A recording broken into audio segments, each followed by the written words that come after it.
Buona giornata e buon venerdì, ultimo appuntamento per quanto riguarda l'informazione sportiva attraverso la vostra e nostra web tv www.venetoglobe.com. Vi ricordo anche il digitale terrestre, ogni sera intorno alle 19:40 in onda sul canale 95 per Veneto e Friuli Venezia Giulia, in questo caso dell'emittente Caffè TV 24. L'emittente Caffè TV 24 che su altri canali potete ricevere e vedere in tutto il nord Italia, Marche ed Emilia Romagna comprese.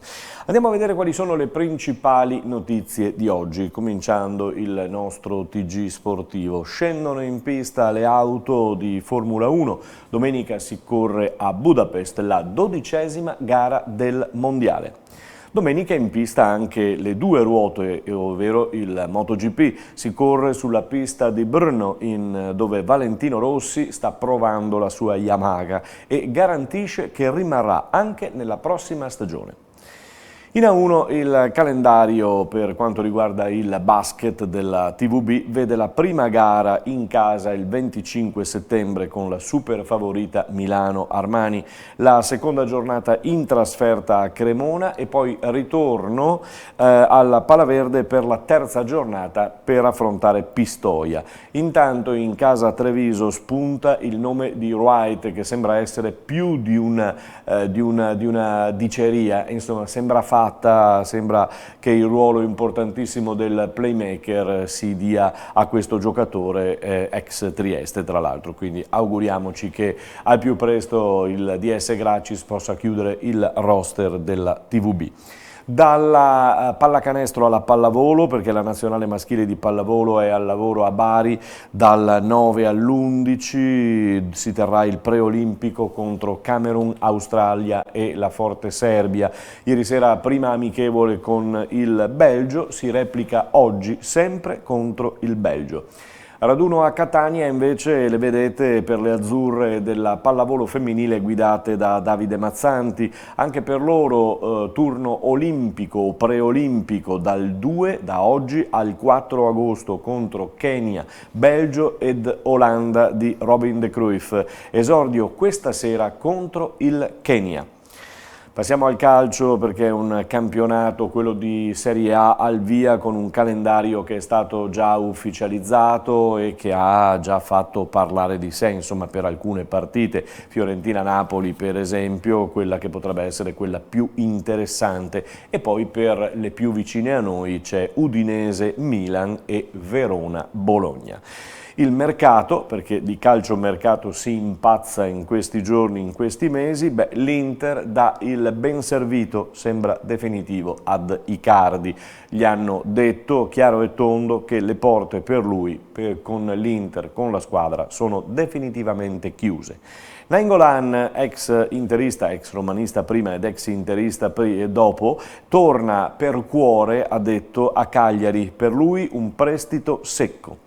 Vacanze forzate invece per Dybala, che la Juve vuole spingere verso il Manchester per cercare di chiudere il trasferimento poi con Lukaku. E c'è anche un altro scambio tra le due squadre, quello tra Cancelo e Danilo. Vedremo se andrà in porto. Correa invece vuole il Milan a tutti i costi e la trattativa sembra andare avanti bene. Il Napoli cerca ancora la sua punta, Ancelotti ha sempre detto voglio una punta forte, ora piace questo giocatore che si chiama Zaha, ma servono per acquistarlo 65 milioni di euro. Il Torino intanto a Dobršec è ritornato a casa con una netta vittoria 4-1 dopo il 3-0 dell'andata e si è fatta vedere finalmente la coppia che io avevo sempre sostenuto che la coppia Zaza-Belotti avrebbe potuto dire la sua, ma Sarri non li vedeva fino a poco tempo fa. Adesso sembra che i due possano coesistere, possano giocare insieme. Grande prestazione di Simone Zaza, tra l'altro, che ha anche segnato. Andiamo in Serie B invece, perché le Venete, e stiamo parlando del Vicenza in questo caso, ha giocato ieri sera a Caldogno, ha affrontato il Giorgione, militante nel campionato di eccellenza, il Giorgione che è ritornato sotto la guida di Esposito. Il Vicenza, il Lanerossi, ha vinto per 5-0 e allora andiamo a sentire il giudizio di Mimmo Di Carlo. Ma anche oggi serviva per far dare un po' di minuti ai giocatori. Veniamo da 2 giorni di lavoro pesante, quindi qualche passaggio di troppo sbagliato si è visto, ma fa parte del percorso. Quello che dobbiamo andare a fare di più è giocare un po' più per qualche tocco in meno, ma le gambe erano pesanti, la testa erano pesante, quindi va bene così. Meglio il secondo tempo perché comunque i ragazzi hanno giocato un po' più a 2 tocchi, hanno giocato più in profondità con qualche cross in più, infatti abbiamo fatto qualche azione magari migliore sotto l'aspetto tecnico. I ragazzi si stanno mettendo impegno, condivisione e questo già è un passo avanti. E che manca? La corsa, che cosa manca? No, non manca niente. Manca solo che la squadra giochi un po' più d'insieme e corrano d'insieme, perché nella difficoltà, se si corre in 7, ci si stanca e ci si allunga, come abbiamo fatto il primo tempo qualche volta. Secondo me bisogna un po' ragionare un po' di più, capire quando bisogna uscire, capire quando bisogna un po' arretrare per cercare di non dare spazi fra le linee ai giocatori. Quindi a prescindere da chi gioca abbiamo degli ottimi giocatori, c'è Zonta, c'è Cinelli, ho provato oggi Cinelli a destra, c'è Emanuello. Questo Domenico Mimmo Di Carlo, allenatore dell'Anerossi Vicenza, debutto in Coppa per il Vicenza il 6 a Reggio Calabria. Andiamo a vedere per quanto riguarda il girone B della Serie C, invece sempre per quanto riguarda queste squadre, cioè il Vicenza, prima giornata contro il Modena, mentre la Triestina se la vedrà in casa contro il Gubbio, il Virtus Verona affronterà il Padova e il Vis Pesaro affronterà il Sud Tirol. Passiamo alla categoria della Serie D. Andiamo nuovamente a Mestre, ce l'avamo andati nei giorni scorsi per sentire Zecchin, adesso ci ritorniamo perché è ritornato al Mestre del presidente Serena un vecchio, tra virgolette, giocatore che aveva già militato con il Mestre, ovvero Gritti. Andiamo a sentirlo. Ma sinceramente per la società, per i tifosi, per la piazza, perché sapevo che prima o poi sarei ritornato, è sempre un piacere tornare, quindi visto che c'è stata la possibilità ne abbiamo parlato e alla fine sono qua. Come hai trovato la società rispetto al recentissimo passato? Vogliosa di riprendersi la C in poco tempo? Ma adesso devo vedere, ho visto solo il direttore, il mister, comunque mi sembra abbastanza carico, quindi devo rivedere il presidente, poi pian piano vedremo un po' com'è la situazione. Per il momento però non mi sembra cambiato molto dalla voglia che c'era prima. Quando si è concretizzata questa opportunità? Ma tra ieri e oggi praticamente. Infatti il direttore voleva ufficializzarmi stamattina, ma ho detto ho preferito aspettare proprio la presentazione. Quindi... Anche perché magari certi tifosi che già ti conoscevano ti vedono poi in campo e sono rimasti un po'... Sì, infatti volevo l'effetto sorpresa, quindi spero che faccia piacere ovviamente ai tifosi il mio ritorno per quello. Un ritorno per Matteo Gritti, quindi in maglia arancione del Mestre, e avete visto il bel campo che si sta allestendo in quel di Mestre, sperando naturalmente, e si torna a parlare di Serie C, sperando che poi non si debba salutare ulteriormente per i motivi della scorsa volta. Vi ricordo che anche quest'anno il nostro campionato invece di riferimento sarà quello di eccellenza, seguiremo con servizi, interviste, telecronache per tutta la stagione questo campionato, naturalmente non mancheremo di dare un'occhiata anche alle 2 squadre che sono Mestre e Montebelluna, che sono inserite nel campionato di Serie D. È tutto pronto oramai per il calcio, anche quello cosiddetto minore, no? A parte eccellenza, promozione, però attaccheranno anche prima, seconda e terza categoria nelle prossime settimane, nei prossimi mesi. Per esempio per quanto riguarda l'eccellenza, il Lia Piave si ritroverà il 5 agosto al Giol di San Polo di Piave, ma lunedì attaccheranno molte formazioni di eccellenza e promozione. Ieri sera invece, questa è la bella foto d'allegria scattata dopo i test fisici fatti effettuare da Moro, e siamo a Santa Lucia di Piave. Vi dicevo test fisici, poi ieri sera cena della società, cena della squadra consumata negli stand della Sagra del Ramoncello a Santa Lucia di Piave, e naturalmente il saluto da parte del presidente, da parte del DS Magoga, al 16 agosto agosto, quando si comincerà a sudare e a faticare anche per il Santa Lucia di Piave ai nastri di partenza in prima categoria.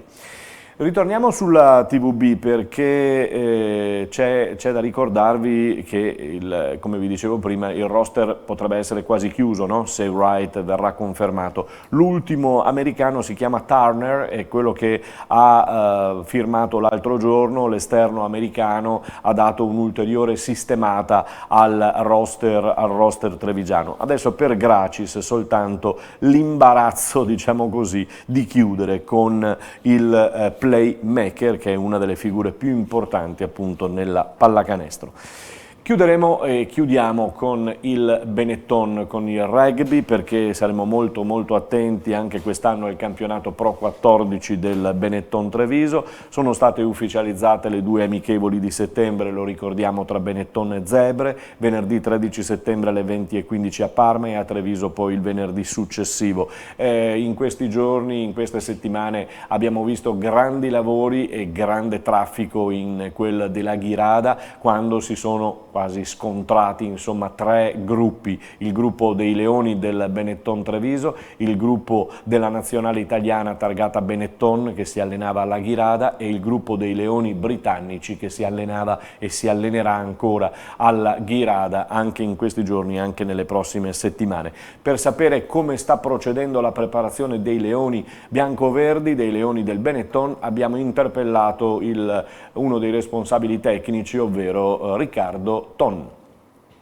Abbiamo lavorato, insomma siamo un gruppo un po' particolare visto tutta la presenza di nuovi giovani che vengono con noi e visto l'assenza appunto dei giocatori con la nazionale. Stiamo mettendo le basi, stiamo facendo un buon lavoro e piano piano incrementiamo i carichi in vista appunto delle prime amichevoli di settembre, e per adesso insomma sta andando tutto bene, non ci sono grosse problematiche, nessuno intoppi. Ecco, hai detto bene, carichiamo, perché quando si entra in forma, quando si comincerà ad entrare in forma, perché entrare adesso sarebbe inutile. Assolutamente sì, insomma sono tanti gli aspetti da cui tener conto, su cui lavorare, per cui è impossibile arrivare ad essere in forma subito, e noi contiamo di essere pronti almeno per la prima partita di campionato sicuramente, utilizzando le amichevoli per piano piano costruire la forma, insomma. C'è ancora questo odio-amore per il preparatore atletico visto da parte dei ragazzi, degli atleti, di questi professionisti, oppure si capisce che bisogna lavorare? No, odio è così per dire, per scherzare, sicuramente sono loro i primi a capire che noi siamo qui per dare una mano a loro, e quindi anzi sono loro che cercano di chiederci per migliorare, quindi assolutamente odio non è così vero, insomma è un odio così tanto per scherzare sicuramente. Chiaramente. Date un'occhiata anche a quello che fa la nazionale, le 2 nazionali, cambiano i metodi, c'è qualcosa da imparare, c'è qualcosa da insegnare? Beh, da insegnare no, da imparare già sempre da tutti, insomma, quindi abbiamo la fortuna di avere qui la nazionale, poter vedere come lavorano in campo, come lavorano in palestra. Si vede una grandissima organizzazione, si vedono dei grandissimi atleti, si vede una grandissima mentalità, e quindi insomma c'è molto da imparare, o c'è comunque da cercare di seguire quella strada, e che comunque abbiamo già intrapreso, e insomma cerchiamo di portarla avanti anche noi. Parlavi prima che non ci sono i nazionali. Quando rientreranno i nazionali ci sarà un modo di lavorare diverso, oppure lavorerete sempre con il gruppo di nazionali e con quelli che c'erano? Ma quando torneranno i nazionali, ovviamente dopo un riposo che necessiteranno, ci sarà un rientro graduale sicuramente, ma il metodo di lavorare sarà quello, e quindi non cambierà più di tanto. Riccardo Ton, preparatore atletico appunto dei Leoni del Benetton. Vi parlavo di nazionale inglese che ha gravitato, questa è stata la presentazione anche in Piazza Borsa, nella loggia della formazione inglese la settimana scorsa, con la consegna tra l'altro delle maglie al sindaco Mario Conte, sindaco che tra l'altro sta facendo una raccolta indescrivibile di maglie in questo periodo, Calcio Treviso, nazionale inglese, i leoni, insomma un po' di tutto. Per quanto riguarda, vi dicevo, la nazionale inglese che si sta preparando alla Ghirada, termina oggi la prima tranche di allenamenti, poi gli inglesi ritorneranno dal 28 agosto al 5 settembre, in pratica fino al giorno prima dell'amichevole tra Inghilterra ed Italia a Newcastle. Vi dicevo appunto sabato sera festa grande in piazza a Treviso, dove gli inglesi sono stati ricevuti dal sindaco Conte e salutati dal pubblico osannante, che poi non ha mancato di trasferirsi alla Ghirada per seguire gli allenamenti dei propri beniamini. Ed è tutto con questa notizia per quanto riguarda il nostro appuntamento sportivo del fine settimana. Vi auguriamo un buon fine settimana, noi ci risentiamo lunedì.